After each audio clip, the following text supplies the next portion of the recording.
Okay, first thing I do is I set the tub, dry fit it, and make sure it's plumb and level in every direction. I do that by just taking a couple of screws, pre-drilling them, sticking them in, make sure everything's perfect.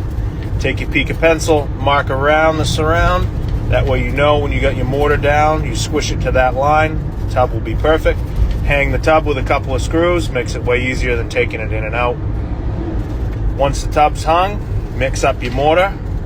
I like to have it like soft serve ice cream by the time I'm done. Spread it out, a little thicker where it needs to come up, a little thinner where it doesn't.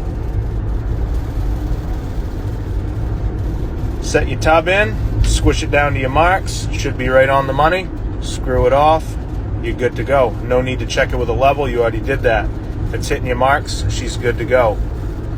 Once you set the tub plumb and level, seams come out nice, she's ready to rip.